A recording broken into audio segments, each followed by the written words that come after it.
They thought they had me cornered. I was sitting on a folding chair in my own greasy garage, paper plate balanced on my knee, when my son-in-law's father slid an old yellow folder across the workbench. The Sunday potluck was still going on behind us, kids laughing, burgers sizzling, sweet tea in plastic cups. He leaned in close and said real quiet, "We know who you really are, Bob, and we know what you did back in '94. Pay up, or your daughter's wedding won't happen the way you think it will." I just took another bite of my wife's potato salad and looked him dead in the eye. They had no idea who they were really sitting across from, and that was exactly how I wanted it. I've spent most of my life letting people underestimate me. It keeps things simple. Before we step into this story of quiet power, betrayal, and patient revenge, let me ask you something simple. Where are you watching from? Drop your city or country below, and if stories of calm but powerful revenge speak to you, make sure you subscribe, because what you're about to hear is just one of many stories built on patience, silence, and unexpected justice. My name is Robert Bob Henderson. I'm 68 years old. I live in a small brick house outside Columbus, Ohio. I drive a '98 Ford F-150 with 312,000 miles on it and a dent in the tailgate I never bothered to fix. Most folks around here think I'm just an old mechanic who runs a little auto parts shop on the edge of town. They're half right. I do fix cars on Saturdays for neighbors who can't afford the dealer. But what they don't see is the rest of it. For the last 29 years, I've quietly owned Henderson Auto Logistics, 17 distribution centers, 4,000 employees, and enough trucks on the road to stretch from here to Chicago. Last year, we cleared $87 million. I never told a soul, not my daughter, not my wife Linda, and sure as hell not my son-in-law Tyler. Why? Because I learned a long time ago that the safest place to hide is right in front of people's eyes. Tyler started dating my daughter Megan 3 years ago. Good kid, smart, honest, worked his way up from warehouse supervisor to regional manager. When the old CEO retired, I made sure the board found Tyler and offered him the top job. He thought he earned it on merit, which she mostly did. I just opened the door a little wider. For 14 months, everything ran smooth. Tyler cut costs, improved delivery times, and even remembered to call me sir when he came over for Sunday dinner. I started to think maybe he was the real deal. Then, last month, his parents flew in from Chicago for the big family potluck. I fired up the grill like always, burgers, brats, Linda's famous 3-bean salad. Everything felt normal until Tyler's dad, Richard, asked if he could talk to me alone in the garage. That's when he pulled out the folder. Inside were photocopies of old papers from 1994. His uncle, my old business partner, claimed I forced him out and stole the company.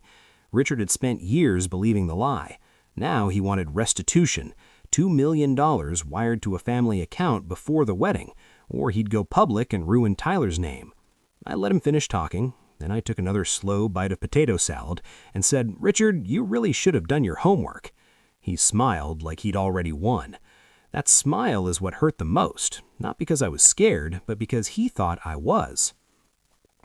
See, I didn't get mad. I got quiet. The same kind of quiet I got back in '94 when I found out my partner was skimming money and building a secret competitor on my dime. I spent 6 months gathering proof instead of yelling. Same thing here. While Richard was still talking, I was already 3 steps ahead. I had known something felt off for weeks. Tyler had been acting nervous around me. Little things, avoiding eye contact, asking strange questions about the company's early days. I made a couple quiet calls. Turns out Richard had been feeding Tyler's stories for months, trying to turn my own son-in-law into the perfect inside man. That stung, but it also made my decision easy. I never raised my voice. I just let the potluck roll on. Kids kept playing, neighbors kept laughing, and I started putting my plan in motion right there between the lawn chairs and the cooler of beer.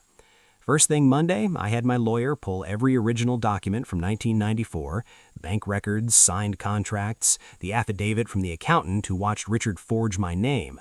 I had kept them in a fireproof box for 30 years, never thought I'd need them again. Turns out I was wrong. I also had something Richard didn't know about, security footage from the company warehouse. Turns out Tyler had been accessing files late at night. Not once, not twice, enough times to make me stop calling it curiosity. Not because he wanted to hurt me, because his dad told him it was the only way to protect the family. I watched that footage 3 times. Each time it hurt a little less because I could see the moment on his face when he realized he was doing something wrong. He stopped, looked at the camera like he knew I might be watching, and closed the file. That small hesitation told me everything I needed to know about the man my daughter loved. So I waited. 2 weeks later, Richard called for another family meeting. Same garage, same folding chairs. This time he brought his wife and a bigger folder. He thought he had me. He started reading from the old papers, voice loud enough for the neighbors to hear if they wanted. He laid out his demands again: money, public apology, Tyler stepping down as CEO. I let him finish. Then I reached under my workbench, pulled out my own plain white envelope, and slid it across the same greasy table. "Before you keep talking," I said, "you might want to read these." Inside were the real records, clear as day. His uncle had stolen over $400,000. He had forged signatures. He had tried to burn the warehouse down for insurance money. And the final page, the one that made Richard's face go white, was a signed statement from his own uncle, written 2 months before he died, admitting everything. Richard's hands started to shake, but the real blow came next. "You don't just work for that company." I paused, letting the silence stretch. "You've been running it for me." Tyler blinked. "What?" "Henderson Auto Logistics. It's mine. Has been for 29 years. I held his gaze. "Every promotion you got, every paycheck you signed," I leaned forward slightly, "came from me." I told him the truth. I told him I owned Henderson Auto Logistics for 29 years. I told him I handpicked him to run it because I saw something good in him. I told him I never said a word because I wanted to see what kind of man he really was when nobody was watching. The garage went dead silent. Tyler stared at me for a long second, then he turned to his father and said something I will never forget. "Dad, I'm not doing this. I love Megan, and I'm not shaking down the best man I've ever worked for."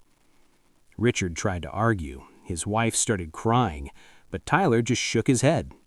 "I quit being your pawn the day I realized you were using me to hurt my own family." That was the moment the whole thing flipped. Richard and his wife left without another word. They didn't even finish their plates. Tyler stayed. He sat down on the same folding chair his father had used and looked me in the eye. "I don't deserve to keep the job, not after what I almost did." I leaned back and smiled for the first time in weeks. "Tyler, I said you just proved you do deserve it. A weak man would have kept his mouth shut and taken his father's side. You didn't. That's why you're still CEO on Monday morning." We sat there in the garage until the sun went down. We talked man to man, no secrets left. He told me how scared he had been, and I told him how proud I was. We shook hands like equals. 2 months have passed since that Sunday potluck. Richard hasn't called. Megan and Tyler got married last weekend in the same backyard where everything almost fell apart. I walked my daughter down the aisle wearing the same oil-stained boots I wear every day.